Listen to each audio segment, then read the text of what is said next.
ఓం నమో నారాయణాయ శ్రీమతే రామానుజాయ నమః. శ్రీమన్నారాయణ జయనో శరణం ప్రపదే. అస్మద్గురుభ్యో నమః. అందరికీ నమస్కారం అండి. మనము పరమ భక్తుడైన నరసింహ మెహతా జీవిత చరిత్రను తెలుసుకుంటున్నామండి. ఆ భగవంతుని లీలలు ఎంత విన్నా కూడా మనకు తనివి తీరదు, ఆనందంగా అనిపిస్తూ ఉంటుంది ఇంకా వినాలి అని. ఆ విధంగా ఆ నరసింహ మెహతా కొడుకు వివాహాన్ని జరిపించాడు దగ్గరుండి. మరి రోజువారీ ఖర్చులకు తను భాగవతోత్తములకు సేవలు చేయడానికి డబ్బు లేదు అని బాధపడుతూ ఉంటే తనే కేశవ భట్టు రూపంలో డబ్బును పంపించాడు. మళ్ళీ ఆ కేశవ భట్టుకు తనే స్వయంగా వచ్చి ఇచ్చాడు. అంటే ఇదంతా నిమిత్త మాత్రంగా, ఇక్కడ ఏ విధమైన నరసింహ మెహతా యొక్క కోరిక లేదు. అంటే కోరికలకు అతీతమైన వాడు నరసింహ మెహతా. కానీ అక్కడ జరిగే కార్యక్రమానికి అవసరమైన వాటన్నిటినీ కూడా సమకూరుస్తూ ఉన్నాడు భగవంతుడు. అంటే ఆయన కేవలము నామ మహిమ, నామ స్మరణ చేస్తూ జీవితాన్ని గడుపుతూ ఉన్నాడు. ఇక్కడ జరగాల్సినవి అన్నీ వైభవంగా జరిగిపోతున్నాయి. ఎంత గొప్ప విషయం అండి. అదేవిధంగా ఈయన కొడుకు వివాహం అయిపోయిన తర్వాత కొన్ని రోజులకు నరసింహ మెహతా తన కూతురు వివాహం కూడా జరిపించాడు. తర్వాత ఆ రోజుల్లో చిన్నప్పుడే వివాహాలు అయ్యేవి కదా. అంటే 8 ఏళ్ళ పిల్లలకి చేసేవాళ్ళు. అంటే వాళ్ళు రజస్వల కాకముందే. అయితే వాళ్ళు రజస్వల అయిన తర్వాత అది ఒక శుభ కార్యక్రమం జరిపించేవాళ్ళు అన్నమాట. అప్పుడు అత్తగారింటికి పంపించేవాళ్ళు.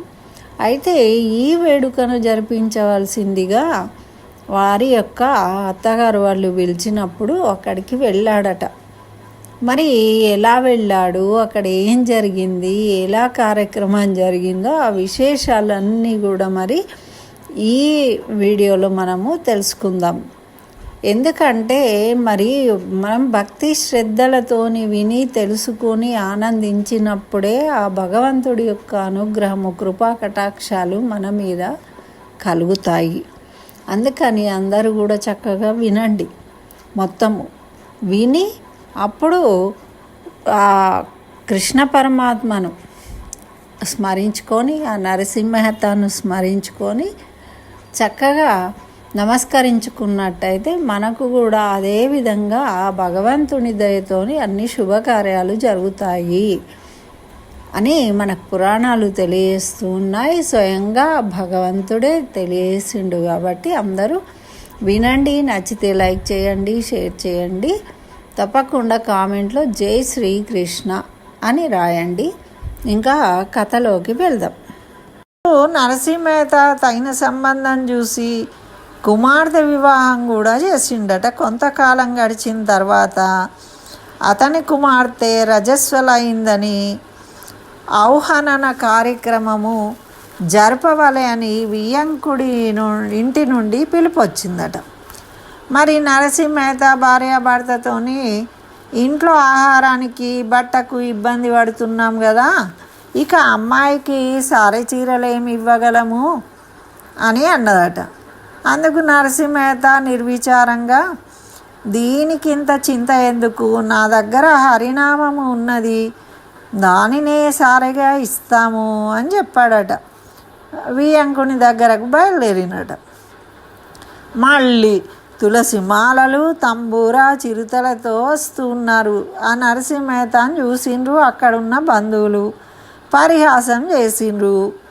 లోకాచార ప్రకారం మీకు వర్తమానం పంపాము, మీరు ఈ విధంగా వట్టి చేతులతో వచ్చి మాకు అవమానం కలిగించడం ఎందుకు, ఏమి ఇవ్వగల శక్తి లేనప్పుడు అనవసరంగా రావడం ఎందుకు అంటూ నిష్ఠూరాల ఆడిండ్రట వాళ్ళు.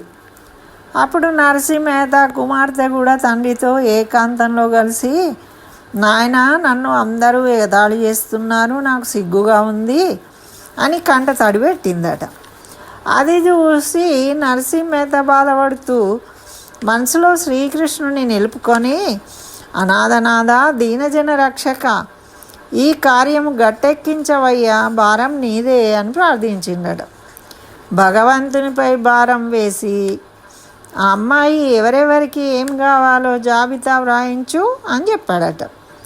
వంటి మీద తులసి పేరు తప్ప చిల్లి గవ్వలేదు నీ దగ్గర, లేనివాడు మనకు కోరిన సారలు ఇస్తాడట అని నవ్వుకుంటూ శక్తికి మించిన వస్తువులు చెప్తూ ఉన్నారట వాళ్ళు. చివరకు జాబితా వ్రాసి వానితో, నాయన నీకు కూడా ఏం కావాలో అది రాసుకో అన్నాడట నరసింహేత. అతడు వికటంగా నవ్వుతూ నాకు ఒక పెద్ద గుండు రాయి కావాలి అని రాసిండట. అప్పుడు జాబితా పూర్తి అయిపోయింది. లక్ష్మీకాంతుడు వర్తక వేషంలో జాబితా ప్రకారం సామాన్లన్నీ బండిలో వేసుకొని వచ్చిండట. ఇంకేముంది, నరసింహేతకు నమస్కారం చేసిండట. మీరు చెప్పిన సామాన్లన్నీ తెచ్చానండి అని చెప్పిండట. ఇంకేముందండి, అక్కడ ఉన్న వారంతా ఆశ్చర్యపడుతూ, వ్రాసింది చూడకుండానే వస్తువులు తేవడం వింతగా ఉన్నది, వ్రాసినది ఎప్పుడు తెచ్చినది ఎప్పుడు అని అతన్ని చూసి మీరు ఎవరు, ఎక్కడి నుండి వచ్చారు అని అడిగిండ్రట. అప్పుడు కృష్ణుడు, నేను ద్వారకా క్షేత్రంలో నరసింహేత దుకాణంలో గుమస్తాను అని చెప్పిండట. సరుకులన్నీ దించుకొని ఎవరెవరు ఏమేం రాసుకున్నారో ఆ విధంగా రంగురంగుల జరీ చీరలు, రవికలు, దోతులు, తలపాగాలు, రుమాళ్ళు అన్నీ ఇచ్చేసిండట. కుమార్తె అల్లుడికి ఆభరణాలు, పీతాంబరాలు ఇచ్చారట.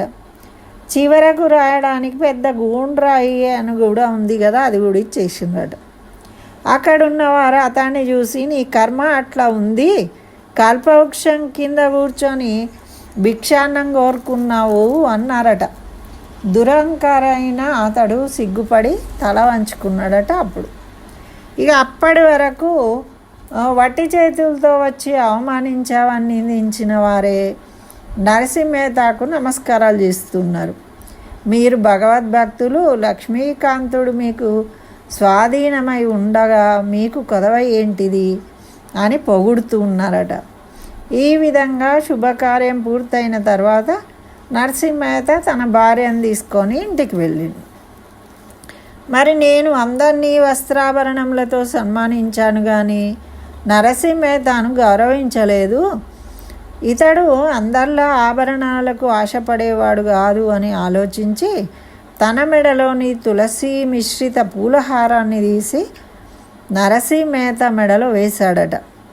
శ్రీహరికి తన మీద గల అపార ప్రేమకు నరసింహేత ఆనంద బాష్పాలతో అనేకంగా స్తుతించిండు అప్పుడు కృష్ణ భగవానుడి.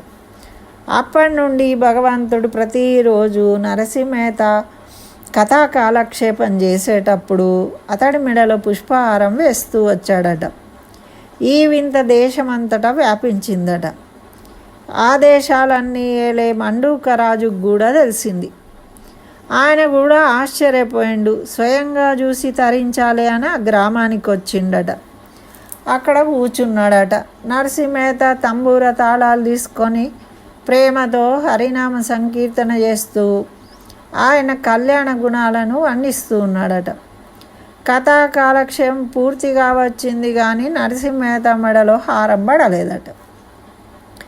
అది చూసి మండుకరాజు కోపం వచ్చి పూజా సమయంలో దేవుడికి అర్పించిన మాలను భజన సమయంలో నువ్వే నీ మెడలో వేసుకొని భగవంతుడు వేస్తున్నాడనే అమాయకులైన ప్రజలను దేవుడి పేరుతో మోసం చేస్తున్నావు, ఇప్పుడు నీ మోసం బయటపడింది అన్నాడట.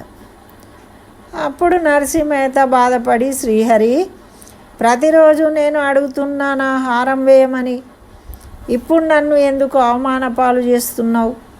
ద్రౌపదీదేవి వస్త్రాపహరణం సమయంలో ప్రార్థిస్తే ఆమెకు అక్షయంగా చీరలు ఇచ్చావు కదా, మరి నన్ను ఈ అవమానం నుండి గట్టెక్కించు, ఈ ఆపద నుండి అని ప్రార్థించిండట.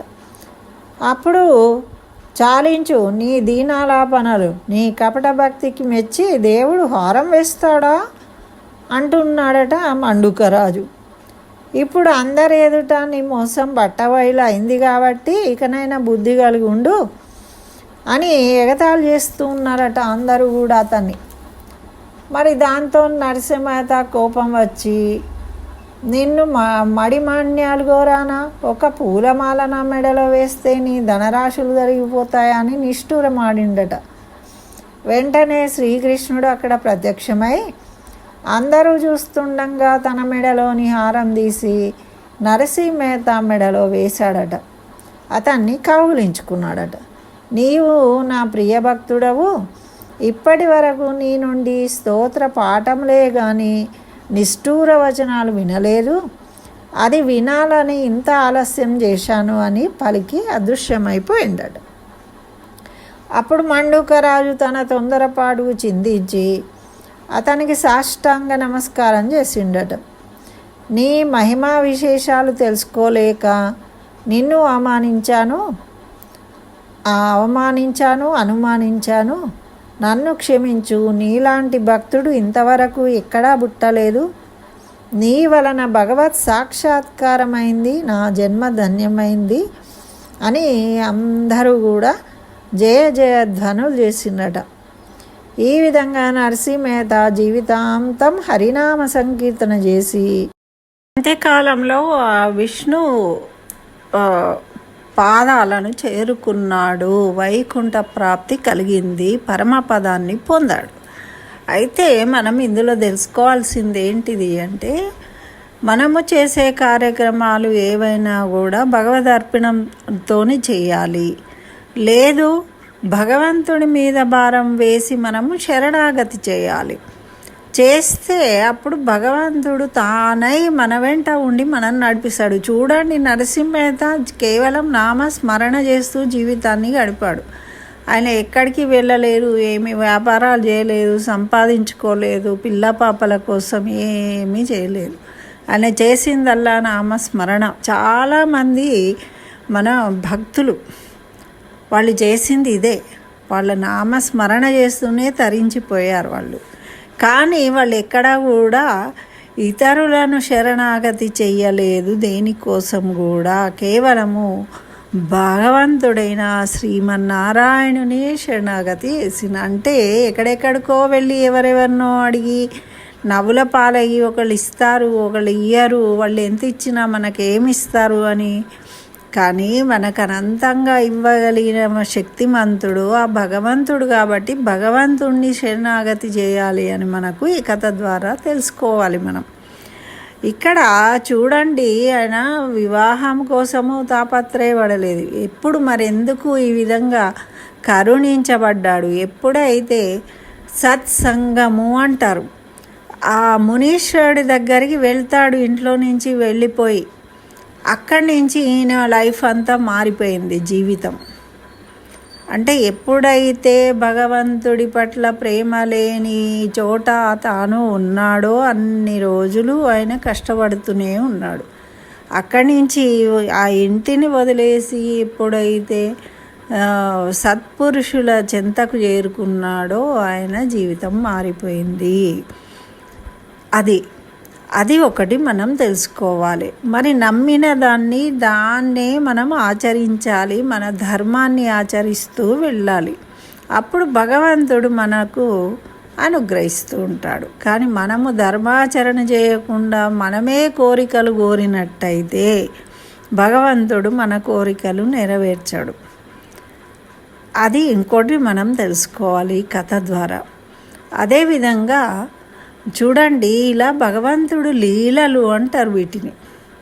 ఇప్పుడు మరి నిజంగా మనం కూడా ఆ విధంగా భజన చేస్తూ కూర్చుంటే భగవంతుడే వచ్చి అన్నీ చేసి పెడతాడా? మనకు వంట చేసి పెడతాడా?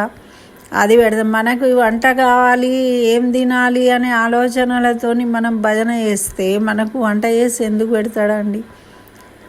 మనకు కావలసిన దాన్ని మనం వదిలిపెట్టేసి త్యజించి, ఓ స్వామి నువ్వే మాకు శరణు, నువ్వు తప్ప మేము వేరేది కోరుకోము అని నిశ్చితమైన భక్తి కలిగి ఉన్నప్పుడు జరుగుతాయి. మరి మన కోరికలు ఎందుకు జరగట్లేదు అండి అంటే, మన 2 నిమిషాలు కూడా భగవంతుడి మీద మనసు పెట్టలేకపోతున్నాము.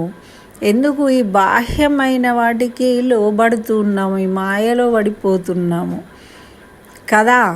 మరి నరసింహదాకా అయిందంటే తప్పకుండా మనకు కూడా జరుగుతుంది.